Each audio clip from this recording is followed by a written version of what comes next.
Mesdames, Messieurs, vous allez suivre en direct la démolition d'un pays par le dictateur Denis Sassou Nguesso et sa France Afrique. Un pays qui ne méritait pas ça, mais a eu cette malchance d'avoir rencontré le dictateur Denis Sassou Nguesso et sa France Afrique. Ils sont en train de le fracasser. Et la France, quelque part, se dit, oh merde, oh, on est en train de démolir notre précaré.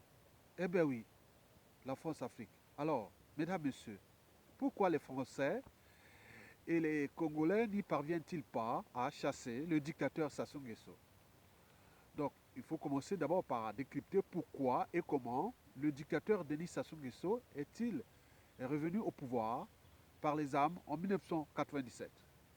Au plan d'abord extérieur, puis au plan intérieur. Au plan extérieur, ce fut d'abord la France-Afrique de Jacques Chirac qui, en 1997, avait trouvé en Denis Sassou Nguesso, l'éducateur actuel, un idiot, un papa zinzin, hein, distributeur automatique de billets de banque.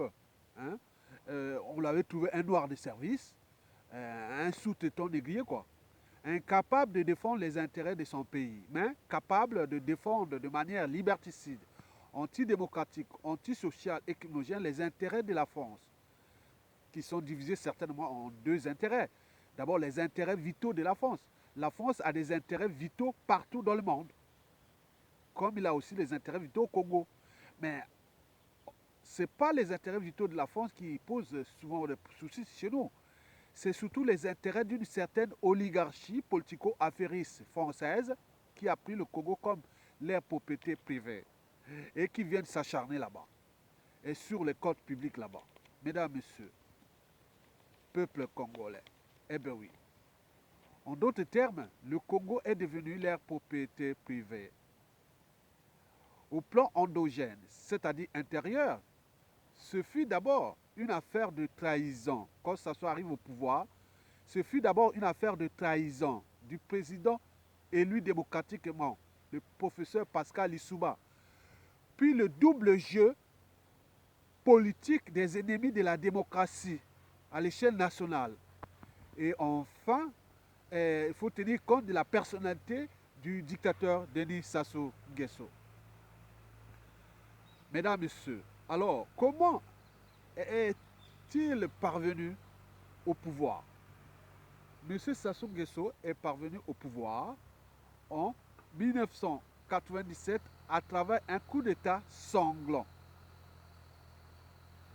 Et il faut se dire que si on essaie un peu de comparer la situation que les Congolais ont vécue avec celle de la France, ça peut se résumer. Sachant que à la débâcle de juin 1940, la France a été occupée pendant 5 ans par l'Allemagne. L'Allemagne, un seul pays, avait envahi, attaqué la France, puis occupé ce pays-là pendant 5 ans. Or, chez nous, ce fut différent. Ce fut d'abord, euh, oui, ça a commencé en juin 1997, ce fut une coalition de pays structurés, organisés et managés par la France. La France a regroupé un certain nombre de pays et qui lui a donné des ordres pour aller attaquer euh, le Congo-Brazzaville, un président élu démocratiquement. Et donc, sur ce plan, je peux vous citer ces pays qui ont été coalisés, cette coalition des pays que la France a structuré, lui-même à la tête comme organisateur, donneur d'ordre et autres. Donc, parmi ces pays qui sont devenus des pays mercenaires, à l'époque on parle déjà des pays mercenaires, on retrouve quel pays? L'Angola, le Gabon, le Rwanda, le Tchad, la République démocratique du Congo. Et tous ces pays-là, ils se sont battus au Congo-Brazzaville pendant 5 mois. Alors que pendant la débâcle de la France, où l'Allemagne l'avait attaqué, ça durait moins de mois. Mais nous, une coalition de plusieurs pays sont venus se battre pour installer Sassou Nguesso au pouvoir. À la clé, ils sont au moins 400 000 morts. Et donc, ça a duré entre le 5 juin 1997 au 15 octobre 1997. Pour nous, ce fut la débâcle. Elle est toujours d'actualité, ça veut dire que nous sommes 22 ans de cette débâcle. La force a duré 5 ans, mais la force fut libérée par une coalition d'alliés. Mais nous, on n'a pas ces alliés. Et donc, vous avez compris, mesdames, messieurs, il faut se dire que euh, pourquoi les Français n'y parviennent-ils pas à chasser le dictateur Denis Sassou Nguesso? Bon, d'abord parce que les Français ne sont pas informés de l'horreur, des dégâts et de tout ce que la force Afrique a occasionné en Afrique là-bas, au coût humain, par ce dictateur Denis Sassou Nguesso. Sinon, ça se saurait. Les Français ne sont pas informés. Deuxièmement, il faut se dire que la plupart des Français ne sont pas décolonisés dans leur tête. À la différence de la Grande-Bretagne qui s'est décolonisée de ses colonies. Beaucoup de Français ont encore les mentalités, habitudes et comportements coloniaux. Hein. Ils nous regardent comme des indigènes. Alors qu'en Angleterre, on nous regarde comme des citoyens. Et c'est les raisons pour lesquelles il y a plus de dynamisme économique, moins de dictateurs en Afrique anglophone, contrairement à l'Afrique francophone. Donc tout part déjà de la France. La France, les Français ne sont pas décolonisés. Bon, il faut se dire aussi que euh,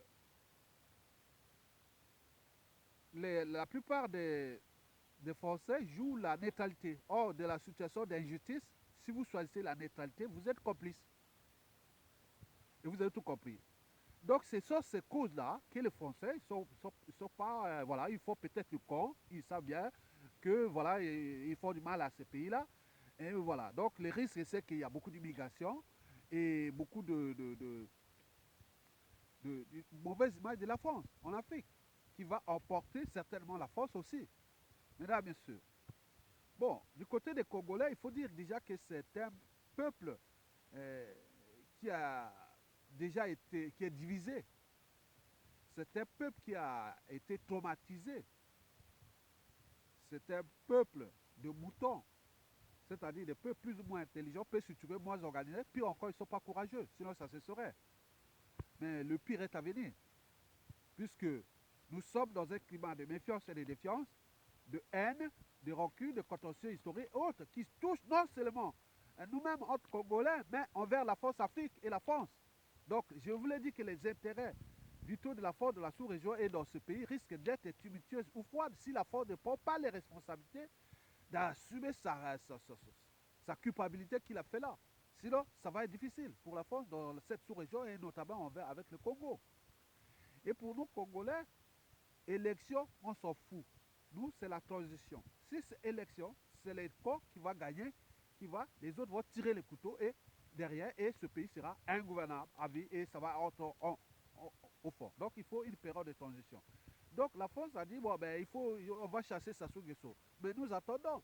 Parce que le peuple là-bas ne peut plus se mobiliser parce que il croit que si on se met dans la rue où on fait les... Ah oui, la France va envoyer ses armes, ses Mirage 2000 vont nous bombarder. Donc c'est un peu traumatisé.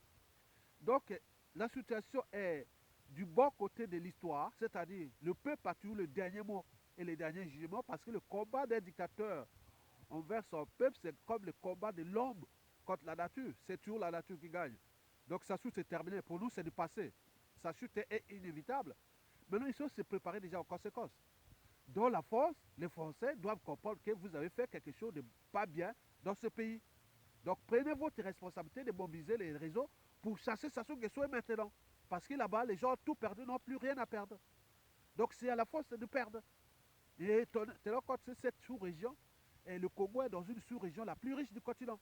Et qui aura beaucoup d'influence aussi dans la sous-région pour les intérêts de la France. Donc s'ils ne prennent pas conscience de ça, il a dit non, je vais chasser Sassou Nguesso. Bon, on l'attend, on le voit. S'il ne faut pas, Mitterrand l'a fait. Il est parti, Sassou Nguesso, en 1990-91. Mais là, s'il faut qu'il y ait des incantations, ça va se retourner contre lui-même et contre la force. Donc, chez nous, Congolais, nous savions bien que le fouillis est mûr, il va chuter, il va tomber. Nous sommes dans un climat de méfiance, défiance, et plus qu'un investisseur ne veut plus venir dans ce pays, donc il va se fracasser tout seul, et nous allons récupérer ce pays et pour les restaurer. Je vous remercie.